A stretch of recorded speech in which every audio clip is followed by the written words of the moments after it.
ವ್ಯಾಸ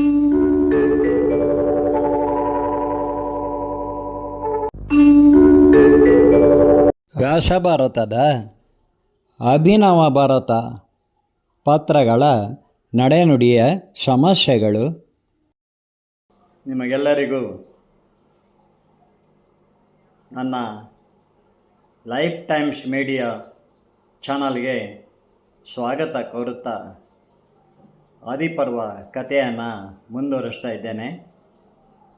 ವನವಿಹಾರಕ್ಕೆಂದು ಹೆಂಡತಿಯರೊಡನೆ ಸಂತೋಷದಿಂದ ಹೋದ ಪಾಂಡು ಹಿಂದಿರುಗಿ ಬಂದವನೇ ಅವನ ವಿಶ್ರಾಂತಿ ಗೃಹ ಸೇರಿ ಏನೋ ಚಿಂತೆಯಲ್ಲಿ ಮುಳುಗಿದ್ದಾನೆ ಎಂಬುದು ರಾಜಮಾತೆ ಸತ್ಯವತಿಗೆ ತಿಳಿಯದಿದ್ದೀತೆ. ಆಕೆ ಲಘುಬುಗೆಯಿಂದಲೇ ಬಂದವಳು. ಕುಂತಿಯು ಜಿಂಕೆಗಳ ಬೇಟೆಯಲ್ಲಿ ಆದ ಪ್ರಮಾದವನ್ನು ಸತ್ಯವತಿಗೆ ತಿಳಿಸಿದ್ದಾಳೆ.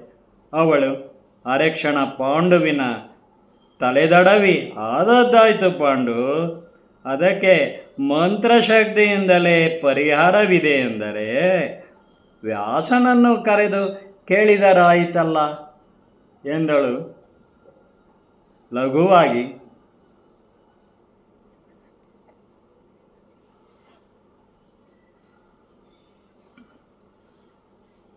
ನೋಡಿ, ಅಷ್ಟರಲ್ಲಿ ದಾಸಿಯೊಬ್ಬಳು ಬಂದು ವ್ಯಾಸ ಮಹರ್ಷಿ ಬಂದಿದ್ದಾರೆ ಎನ್ನಬೇಕೆ.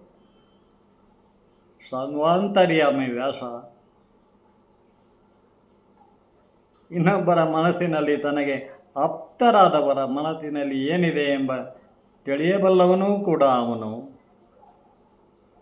ಅಷ್ಟರಲ್ಲಿ ದಾಸಿಯೊಬ್ಬಳು ಬಂದು ವ್ಯಾಸ ಮಹರ್ಷಿ ಬಂದಿದ್ದಾರೆ ಎನ್ನಬೇಕೆ. ಭರಿಸಲಾಗದ ನೋವು ಅತೀಂದ್ರಿಯ ಶಬ್ದ ಸಂವೇದಿಯಾಗಿ ಪರಮಾಪ್ತರಾದ ಬಂಧುಗಳಿಗೆ ಹಾಗೂ ಸ್ನೇಹಿತರಿಗೆ ತಲುಪುವುದಿದೆ. ಅದೆಲ್ಲರಿಗೂ ಅರ್ಥವಾಗದ ವಿಷಯವೇ. ಎಲ್ಲವೂ ವಿಜ್ಞಾನ ಅನ್ನೋರಿಗೆ ಅರ್ಥ ಆಗೋದಿಲ್ಲ.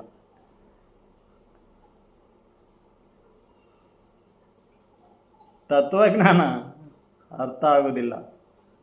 ತತ್ವಜ್ಞಾನದಲ್ಲಿ ಅಲೌಕಿಕ ಶಕ್ತಿ ಇದೆ. ಮಂತ್ರಶಕ್ತಿ ಅಲ್ಲಿಂದನೇ ಉದ್ಭವಿಸುತ್ತದೆ. ವ್ಯಾಸ ಮಹರ್ಷಿ ಬಂದಾಗ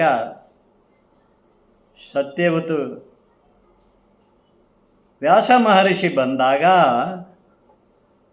ಸತ್ಯವತಿಯು ಹೇಳುವ ಮುಂಚೆನೇ, ಅಮ್ಮ, ನನಗೆ ಎಲ್ಲ ತಿಳಿಯಿತು. ಸಜ್ಜನರಿಗೆ ಹೀಗಾಗುವುದೆಂದರೆ ಪೂರ್ವ ಕರ್ಮ ಅಲ್ಲದಿನ್ನೇನು ಎಂದಿದ್ದಾನೆ ಕ್ಷೀಣ ಸ್ವರದಲ್ಲಿ. ಮೃಗಶಾಪಕ್ಕೆ ಮಂತ್ರಶಕ್ತಿಯಿಂದಲೇ ಪರಿಹಾರವಿರಬೇಕಲ್ಲ. ಸತ್ಯವತಿ ಕೇಳಿದ್ದಾಳೆ. ವ್ಯಾಸನು, ಜಿಂಕೆ ಸಾಧು ಪ್ರಾಣಿ, ಸಾಧು ಸಂತರಿಗೆ ಪ್ರಿಯವಾದ ಪ್ರಾಣಿಯೇ. ತಾನೇ ಅದನ್ನು ಬೇಟೆಯಾಡುವುದೇ ತಪ್ಪೆನ್ನುತ್ತಾರೆ. ಸಾಧು ಸಂತರಿಗೆ ಪ್ರಿಯವಾದ ಪ್ರಾಣಿ, ಅದನ್ನು ಬೇಟೆಯಾಡುವುದೇ ತಪ್ಪೆನ್ನುವವರಿದ್ದಾರೆ. ರಾಜರುಗಳಿಗೆ ಬೇಟೆಯಾಡುವುದೇ ಧನುರ್ವಿದ್ಯೆಯ ಅವಿಭಾಜ್ಯ ಅಂಗವಾಗಿದೆ. ಈ ಕಾಲದಲ್ಲಿ ಜಿಂಕೆ ಮಾಂಸ ತಿನ್ನುವುದು ಇರುವುದೇ. ಅಷ್ಟಕ್ಕೂ ಗಂಡು ಹೆಣ್ಣು ಪ್ರಾಣಿಗಳು ಕೂಡಿ ಮೈಥುನದಲ್ಲಿ ಇರುವಾಗ ಕೊಲ್ಲುವುದು ಧರ್ಮಸಮ್ಮತವಲ್ಲ.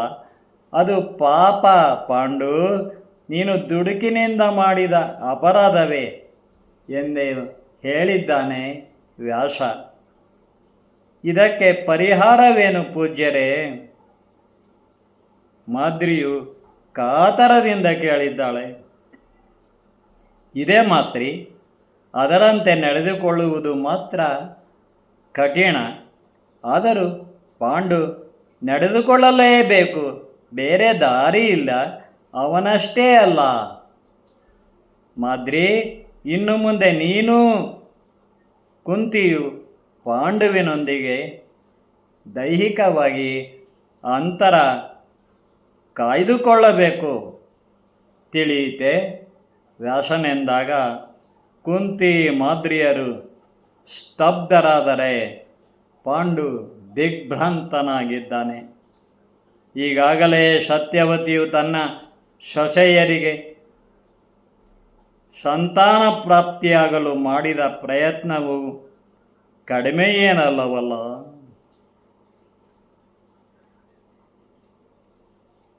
ಧೃತರಾಷ್ಟ್ರನು ಕುರುಡನಾದರೂ ಅವನಿಗೆ ಮಕ್ಕಳಾಗುತ್ತವೆ.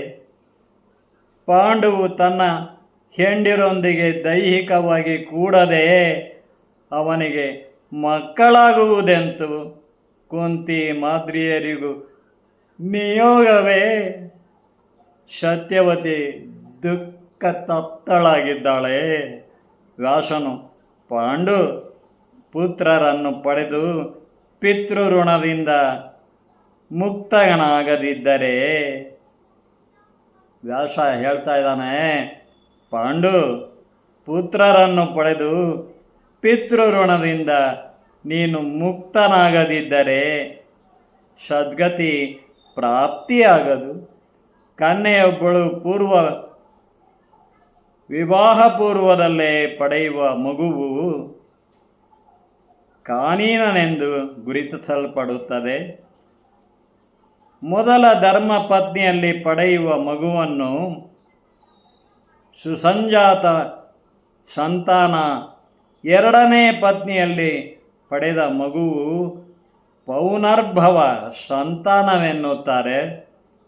ನಿಯೋಗವೆಂದರೆ ಪಾಂಡುವಿಗೂ ಜೀವ ಜಿಗುಪ್ಸೆಯೇ. ಇದೇನು ರಾಜಮನೆತನದಲ್ಲಿ ಭರತ ಕುಲದವರಿಗೆ ಸಾಲು ಸಾಲು ನಿಯೋಗವೆಂದು ಊರ ಜನರೆಲ್ಲ ಆಡಿಕೊಳ್ಳುತ್ತಾರೆ, ಪ್ರಪಂಚವೇ ಆಡಿಕೊಳ್ಳುತ್ತದೆ. ಆಗ ನಮಗೆಲ್ಲ ಬಿಟ್ಟು ಬಿಡದ ವ್ಯಾಕುಲ ವೇದನೆಯೇ ಎಂದ ವ್ಯಾಸ ಮಹರ್ಷಿ ಮುಂದುವರೆದು ಹೇಳುತ್ತಾನೆ,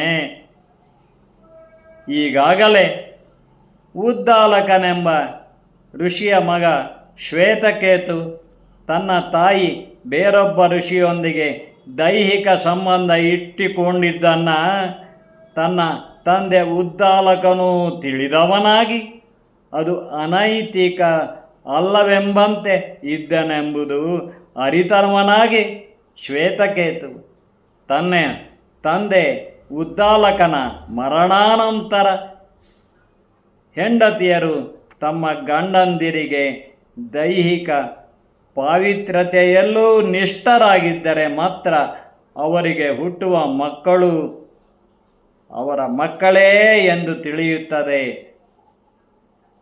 ಹೆಂಡತಿಯಾದವಳಿಗೆ ಒಬ್ಬನೇ ಗಂಡ ಇರಬೇಕು, ಗಂಡನಿಗೂ ಒಬ್ಬಳೇ ಹೆಂಡತಿ ಇರಬೇಕೆಂಬ ಕಾಯ್ದೆ ತಂದವನೇ ಆ ಮಹರ್ಷಿ ಶ್ವೇತಕೇತು ಎಂದು ಪ್ರಸಿದ್ಧನಾಗಿದ್ದಾನೆ. ನೋಡಿ, ದ್ವಾಪರ ಯುಗದಲ್ಲೂ ಇಂತಹ ಮಹತ್ ಕಾರ್ಯವನ್ನು ಶ್ವೇತಕೇತು, ಉದ್ದಾಲಕನ ಮಗ ಶ್ವೇತಕೇತು ಎಂಬ ಋಷಿ ಮಾಡಿದ್ದಾನೆ. ಅದನ್ನು ಅನುಸರಿಸುವ ದಂಪತಿಗಳ ಸಂಖ್ಯೆಯು ಆ ಕಾಲದಲ್ಲಿ ಹೆಚ್ಚುತ್ತಿತ್ತು. ಪಾಂಡು, ಆತಂಕ ಪಡಬೇಡ. ನಿನ್ನ ಕ್ಷೇತ್ರದಲ್ಲೇ ಕುಂತಿಯು ಮಾದ್ರಿಯು ಗರ್ಭಧರಿಸಿ, ನಿನ್ನ ಕ್ಷೇತ್ರ ಅಂದರೆ ಅವನಿಂದಲೇ, ಪಾಂಡುವಿನಿಂದಲೇ ಅವರಿಗೆ ಮಕ್ಕಳು ಹುಟ್ಟುವಂತೆಯೇ ಸಂತಾನ ಪ್ರಾಪ್ತಿಯಾಗಲು ಮಂತ್ರೋಪದೇಶ ಮಾಡುವೆನು ಪಾಂಡು. ಹಾಗೆ ಸಂತಾನ ಪ್ರಾಪ್ತಿಯಾದ ನಂತರ ಪಾಂಡು, ನೀನು ಹೆಂಡತಿಯರಿಂದ ದೈಹಿಕವಾಗಿ ಎಚ್ಚರದಿಂದ ಇದ್ದು ಆ ಅಂತರ ಕಾಯ್ದುಕೊಳ್ಳಬೇಕು, ತಿಳಿಯಿತೆ ಹೇಳಿದ್ದಾನೆ ವ್ಯಾಸ ಮಹರ್ಷಿ.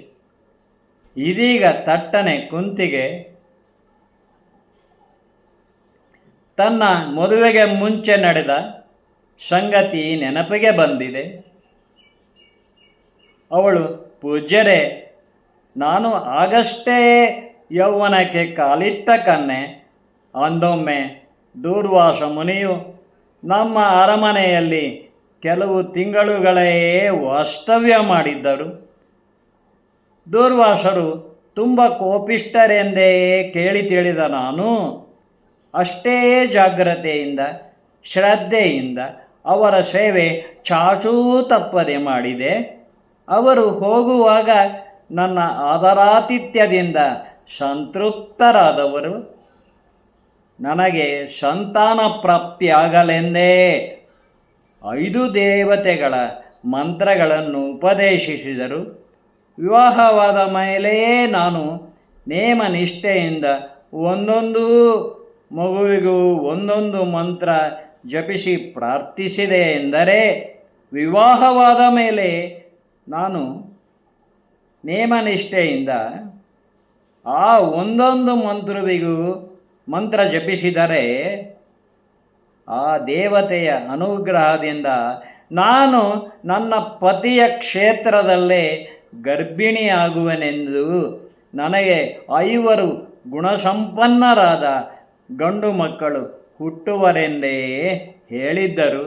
ಪಾಂಡುವಿಗೆ ಮೃಗಶಾಪವಿರುವಾಗ ಅದು ಹೇಗೆ ಸಾಧ್ಯ ಎಂದು ಕುಂತಿ ಪ್ರಶ್ನಾರ್ಥಕವಾಗಿ ವ್ಯಾಸ ಮಹರ್ಷಿಯನ್ನು ನೋಡಿದ್ದಾಳೆ.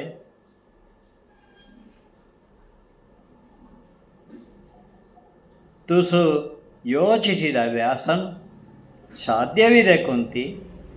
ಹಗಲು ಹೊತ್ತು ಮನುಷ್ಯರಿಗೆ ಸಂಭೋಗ ನಿಷಿದ್ಧವೆಂದೇ ತಿಳಿದ ಋಷಿ ದಂಪತಿಗಳು ಹಗಲಿನಲ್ಲಿ ಕಾತರದಿಂದ ಸಂಭೋಗ ಸುಖ ಅನುಭವಿಸಲಿಕ್ಕಾಗಿಯೇ ಮಂತ್ರಶಕ್ತಿಯಿಂದ ಮೃಗಗಳಾಗಿ ರೂಪಾಂತರ ಹೊಂದಿ ಕೂಡಿ ರಮಿಸುವುದು ಸಾಧ್ಯವಿದೆ ಎಂದರೆ, ಮಾನುಷ ದಂಪತಿಗಳಿಗೆ ಸಂತಾನ ಪ್ರಾಪ್ತಿಯಾಗುವ ಸದುದ್ದೇಶಕ್ಕಾಗಿ ಅವರ ನಡುವೆ ಇದ್ದ ಮೃಗಶಾಪ ತಡೆ ಹಿಡಿಯುವ ಮಂತ್ರಶಕ್ತಿಯು ಇರುತ್ತದೆ ಎಂದು ಅನುನಯಿಸಿ ಹೇಳಿದ್ದಾನೆ ಅಷ್ಟಸಿದ್ಧಿ ಸಂಪನ್ನನಾದ ವ್ಯಾಸ ಮಹರ್ಷಿ.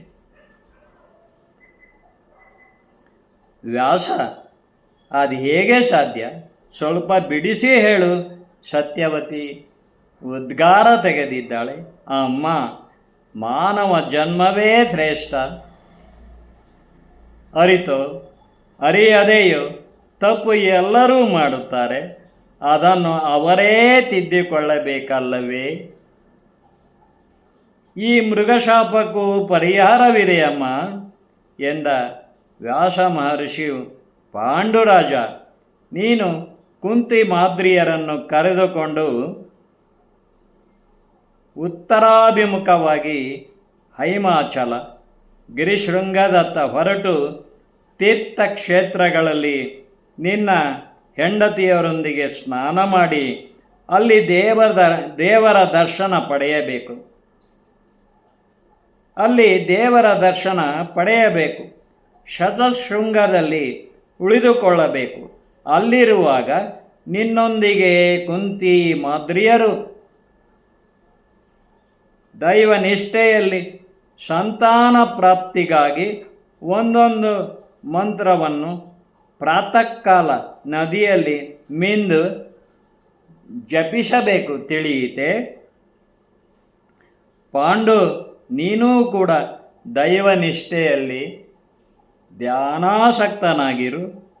ನೀನು 5 ಸಂತಾನಕ್ಕಾಗಿ ಮಾತ್ರ ನಿನ್ನ ಹೆಂಡತಿಯರೊಂದಿಗೆ ಕೂಡಬಹುದು ಅಷ್ಟೇ. ನಿನಗೆ ಮರಣ ಸಂಭವಿಸುವುದಿರ 5 ಸಂತಾನಕ್ಕೆ ಮಾತ್ರ ನೀನು ನಿನ್ನ 2 ಹೆಂಡತಿಯರೊಂದಿಗೆ ರಮಿಸಬಹುದಷ್ಟೇ ಸಂಭೋಗ ಸುಖದಲ್ಲಿ. ಆನಂತರ ಕೂಡಿದರೆ ಮರಣ ಸಂಭವಿಸಬಹುದು. ಹಾಗೆ ನನ್ನ ತಪೋಬಲ ಮಂತ್ರಶಕ್ತಿಯಿಂದ ಈ ಮೃಗಶಾಪವನ್ನು ತಡೆಗಟ್ಟುವೆನು. ನಿನ್ನ ಇಬ್ಬರು ಹೆಂಡತಿಯರಿಗೂ ಒಟ್ಟು 5 ಮಂತ್ರಗಳಷ್ಟೇ. ನೀನು ಅಷ್ಟೇ ಆ ಮಂತ್ರಗಳಿಗೆ ಅವರೊಂದಿಗೆ ರತಿಕ್ರೀಡೆಯಲ್ಲಿ ಕೂಡುವುದು. ನಿನಗೆ ಈ ಇಬ್ಬರು ಹೆಂಡತಿಯರಿಂದ 5 ಸಂತಾನ ಫಲವಷ್ಟೇ. ಕುಂತಿ ಮಾದ್ರಿಯರಿಗೆ ನಿನ್ನ ಕ್ಷೇತ್ರದಲ್ಲೇ ನಿನ್ನಿಂದಲೇ 5 ಸತ್ವಗುಣ ಸಂಪನ್ನರಾದ ತೇಜಸ್ಸು, ಓಜಸ್ಸು, ವೀರ್ಯ, ಶೌರ್ಯ, ದೇಹದಾಢ್ಯತೆಯ ಸಮರ್ಥರಾದ 5 ಗಂಡು ಮಕ್ಕಳು ಹುಟ್ಟುತ್ತಾರೆ. ಪಾಂಡುರಾಜ, ನೆನಪಿರಲಿ, ನಿನಗೆ ಈ 2 ಪತ್ನಿಯರಿಂದಲೂ 5 ಗಂಡು ಮಕ್ಕಳು ಸಂತಾನ ಫಲಕ್ಕಷ್ಟೇ. ಪಾಂಡುರಾಜ, ನೆನಪಿರಲಿ, ನಿನಗೆ 2 ಪತ್ನಿಯರಿಂದಲೂ 5 ಗಂಡು ಮಕ್ಕಳ ಸಂತಾನ ಫಲಕ್ಕಷ್ಟೇ ಮಂತ್ರಶಕ್ತಿ ಇರುತ್ತದೆ. ಆನಂತರ ಜೀವಿತದಲ್ಲಿ ನೀನು ಹೆಂಡತಿಯರು ಹತ್ತಿರ ಇರುವಾಗ ತುಂಬ ಎಚ್ಚರಿಕೆಯಿಂದ ಇರಬೇಕು. ನೀನು ಕಾಮ ವಾಂಛೆಯನ್ನು ನಿಗ್ರಹಿಸದೆ ಅವರೊಂದಿಗೆ ದೈಹಿಕವಾಗಿ ಕೂಡಿ ಸುಖಿಸಿದರೆ ಆಯಿತು. ನಿನಗೆ ಆ ಕ್ಷಣವೇ ಮೃಗಶಾಪ ತಟ್ಟಿ ಮರಣ ಸಂಭವಿಸುತ್ತದೆ ಎಂದು ವ್ಯಾಸ ಮಹರ್ಷಿಯು ಗಂಭೀರ ಸ್ವರದಲ್ಲಿ ಹೇಳುತ್ತಿದ್ದಂತೆಯೇ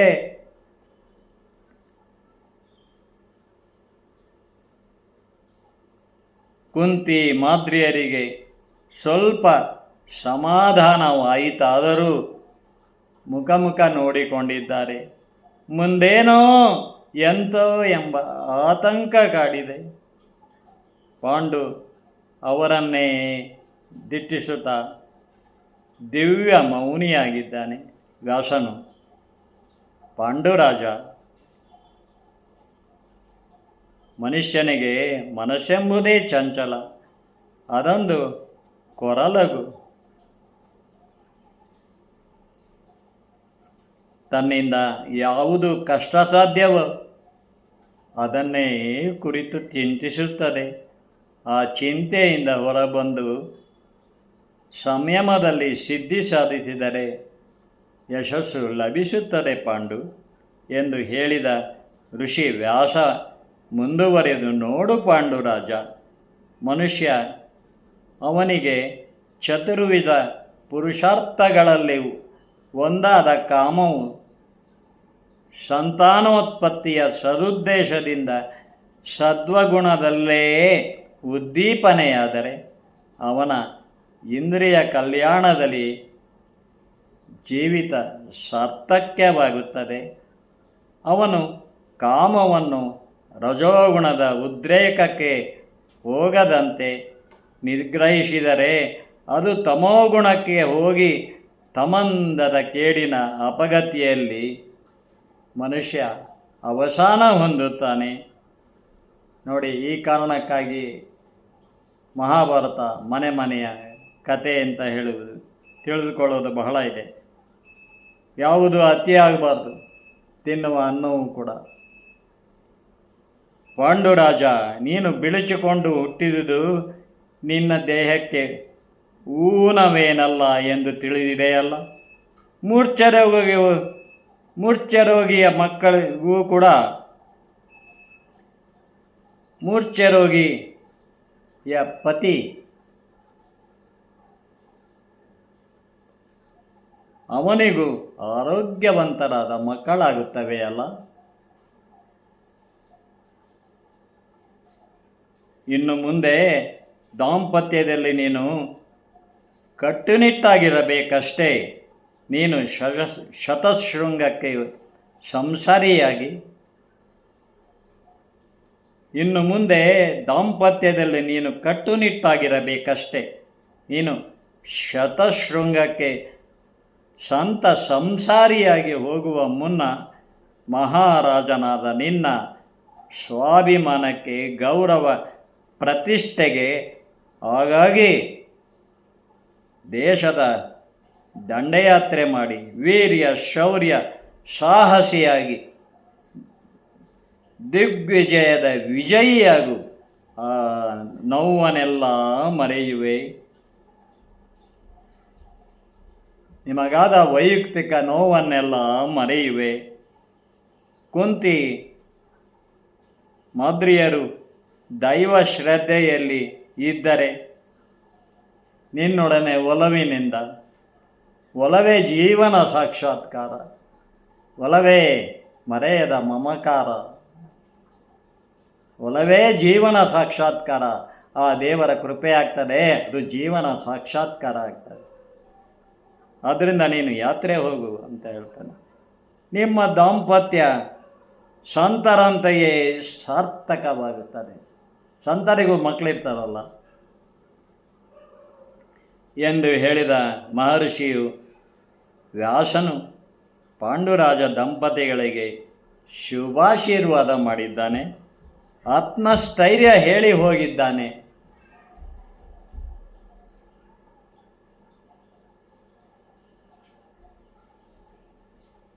ಒಲವೇ ಜೀವನ ಸಾಕ್ಷಾತ್ಕಾರ. ಆ ಒಲವೇ ಜೀವನ ಸಾಕ್ಷಾತ್ಕಾರ ಆಗಬೇಕಾದರೆ ಆ ದೇವರ ಕೃಪೆ ಇರಬೇಕು, ಕೃಷ್ಣನ ಕೃಪೆ. ಒಲವೇ ಮರೆಯದ ಮಮಕಾರ ಆಗಿಬಿಡುತ್ತೆ.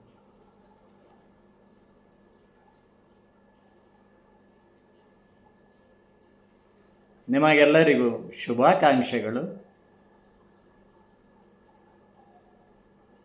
ಮುಂದಿನ ವಿಡಿಯೋದಲ್ಲಿ ಭೇಟಿಯಾಗೋಣ ಕತೆ ಮುಂದುವರಿಸಲು.